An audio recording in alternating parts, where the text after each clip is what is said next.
Programa 22. En busca de un sistema político. En este programa identificarán las principales características del centralismo y la dictadura en México entre 1835 y 1853. A más de una década de haber logrado su independencia, los mexicanos seguían sin encontrar una forma de gobierno que los unificara como nación.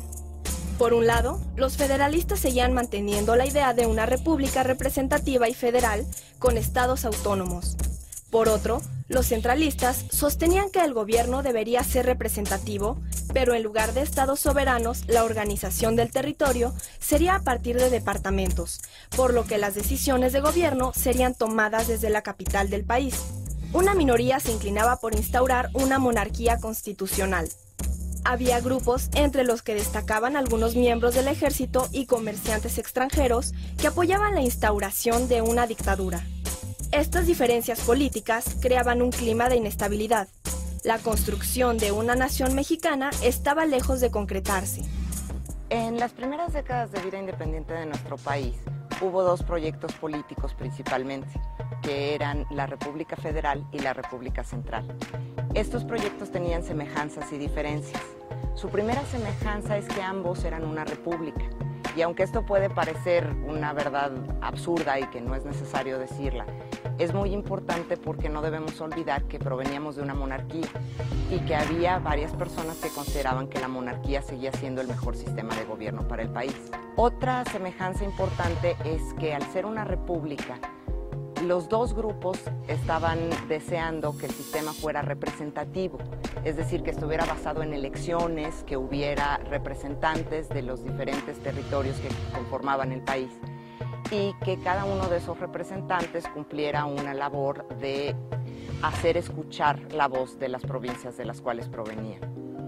Y otro punto muy importante es que también el cargo del Ejecutivo, es decir, el presidente de la República, en ambos casos era una persona que había sido elegida por voto popular.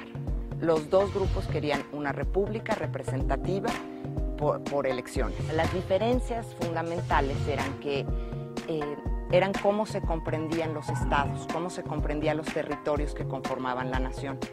Los centralistas creían que la soberanía de la nación debía recaer únicamente en el Congreso y que los estados no eran soberanos, sino eran entidades que estaban subordinadas en cierta medida al gobierno que estaba establecido en el centro de la República. En cambio, los federalistas creían que cada una de estas entidades que conformaba el territorio era soberana y tenía derecho a poseer sus propias estructuras de autoridad, es decir, sus propios congresos, sus propios gobernadores, sus propias constituciones y solamente estar subordinados a la Constitución General del país. Consideraban que los gobiernos estatales debían ser autónomos en todos los sentidos. Para muchos conservadores, ni la República Federal ni la centralista habían podido unificar al país. Fue por esto que algunos de ellos proponían la instauración de una monarquía, con un príncipe extranjero en el trono. Este proyecto cobró mayores partidarios después de la guerra que enfrentó México con los Estados Unidos de América. Un personaje crucial, defensor del monarquismo en México, fue Lucas Alamán, quien colaboró como ministro con distintos gobiernos del periodo. Alamán, junto con otros partidarios del monarquismo, consideraban que este sistema de gobierno era más acorde a la historia del país y sus características. Otra voz que defendió los ideales monárquicos fue José María Gutiérrez de Estrada, secretario de Estado en época de Santa Anna. Algunos de sus argumentos eran: una monarquía puede ser moderada y democrática, como despótica y arbitraria una república. Si en un régimen republicano el presidente estaba por encima de la Constitución, ¿no sería mejor experimentar una monarquía regida constitucionalmente? Las causas del fracaso del federalismo y la instauración de una república central fueron muchas. No solamente se debió a características del federalismo en sí mismo, sino a los problemas políticos que había en el país. Las pugnas de las provincias por tratar de controlar su gobierno, por tratar de obtener recursos, de no apoyar al gobierno central. Había muchas fuerzas políticas que aparecieron a partir de la caída de la monarquía. Y estas fuerzas políticas dentro del sistema liberal y republicano que se instauró encontraron muchas vías de participación política y había muchas posibilidades de intervenir en la vida pública. Entonces esto hizo que difícilmente algún sistema pudiera funcionar porque lo que no había era mecanismos para conciliar intereses. Y otro problema que hubo muy serio fue que en 1833 llegó al poder un grupo federalista muy radical que además de ser federalista buscaba implantar principios liberales muy radicales, como la separación entre la Iglesia y el Estado, que buscaba amortizar los bienes del clero, que buscaba la tolerancia de cultos, que buscaba reducir la influencia de la Iglesia y el ejército. Y estos grupos eran grupos de poder muy importantes que no estaban de ningún modo dispuestos a ceder una parte de terreno de la autoridad que poseían. Hubo numerosas reacciones a lo largo de los 10-12 años que duró la República Federal. Hubo muchos conflictos, hubo distintas formas de entender la participación política. Había quienes consideraban que el voto debía ser universal y que debía ser para todos los varones mayores de 18 años. Y había quienes consideraban que solo debían votar los que tuvieran ciertos ingresos y que solo podían ser representantes los que tuvieran ciertas propiedades. Todas estas diferencias en el modo de entender el sistema político fueron las que causaron la caída del federalismo y no tanto características del sistema federal en sí mismo. Un personaje crucial en este periodo de la historia de México fue Antonio López de Santa Anna.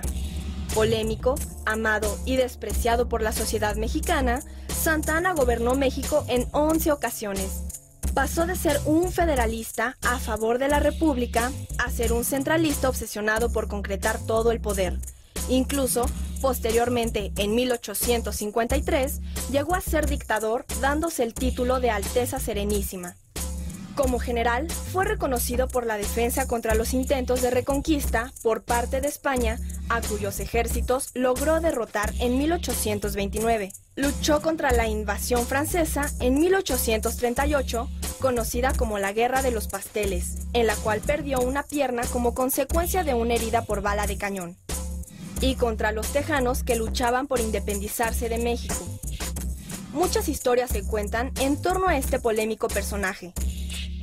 Una de ellas revela que Santa Anna tenía una variedad de recursos para financiar sus levantamientos. En una ocasión se apoderó del convento de San Francisco de Oaxaca, disfrazó de frailes a sus soldados y llamó a misa. En la iglesia mandó cerrar las puertas e impidió la salida de los ricos presentes hasta que no le dieran una retribución económica, con lo que consiguió los fondos suficientes para mantener su ejército. En los primeros años de la década de 1840 se instauró una dictadura, que no fue propiamente una dictadura en sentido estricto, pues se siguió conservando el Congreso, se siguió conservando la apariencia de que era un sistema representativo porque se realizaron elecciones, pero lo que sí sucedió fue que como había habido numerosos conflictos políticos, como las pugnas entre los grupos que se disputaban el poder, no paraban. Lo que pasó fue que los políticos de la época empezaron a considerar que las leyes y el sistema que se había establecido no eran suficientes para conservar el orden, que no bastaba tener una constitución y que no bastaba tener autoridades instituidas para lograr evitar levantamientos, planes, enfrentamientos armados, conspiraciones. Entonces llegó un momento en el que se empezó a considerar que quizá una autoridad más rígida, menos libertad, menos espacios de participación política y más imposición de políticas desde el centro podría lograr la estabilidad política que no se había alcanzado, porque además lo que no se había podido conseguir era el progreso económico. Los políticos pensaban que la inestabilidad y las constantes pugnas y los constantes enfrentamientos eran lo que había impedido que tuviéramos un desarrollo económico.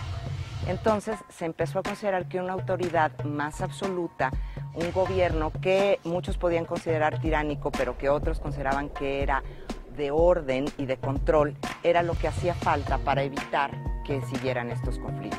La dictadura se caracterizó por varias cosas. En primer lugar, porque las leyes se subordinaban a la autoridad de una sola persona, que en ambos casos, en 1840 y en 1853, fue Antonio López de Santa Anna.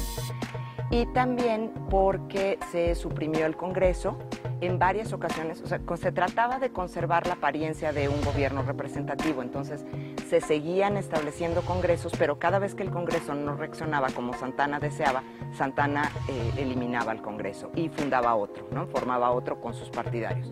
Pero siempre el Congreso le hizo contrapeso, ¿no? Entonces constantemente lo estaba eliminando. Y otra cosa que hizo Santa Anna también fue tratar de deshacerse de todos sus opositores. Entonces los exiliaba, los apresaba, los acusaba de cualquier delito mayor o menor y con cualquier pretexto los mandaba fuera del país y trataba de evitar que siguieran trabajando en su contra.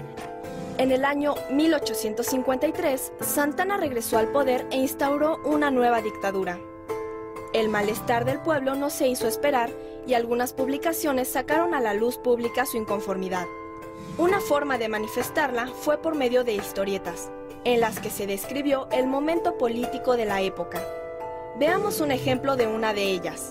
El pueblo divisa un paisaje lunático con Santa Anna, su Alteza Serenísima, paseando con su corte. Adorado por periódicos conservadores, acalla a quienes hablan mal de él. Un sistema hacendario que devora las contribuciones que pagan los ciudadanos por puertas, ventanas y perros. Desde una ribera del río, el pueblo hambriento ve cómo la fortuna del tirano emigra en un barco de vapor. Montado en el cangrejo de los conservadores, Santa Anna observa a Lucas Alamán pescar caballeros con medallas de la Orden de Guadalupe y a la aristocracia andar en caballo y aplastar al pueblo. Al final, su Alteza Serenísima se da la fuga como alma que lleva al diablo, dejando tras de sí un paisaje lleno de muerte. Las primeras décadas de vida independiente de nuestro país se caracterizaron por una profunda inestabilidad que se manifestaba en constantes enfrentamientos políticos, en pugnas, en levantamientos, en enfrentamientos armados, en ataques profundos en el debate público. En el momento en el que se estableció una república y se instauró un sistema liberal, lo que sucedió fue que todas las fuerzas políticas que habían estado encausadas o que solamente habían podido participar en la vida pública a través de ciertos organismos y de mecanismos establecidos por la corona, encontraron muchas vías de acceso al poder político y encontraron muchas vías para intervenir en las decisiones, en las legislaciones, etc.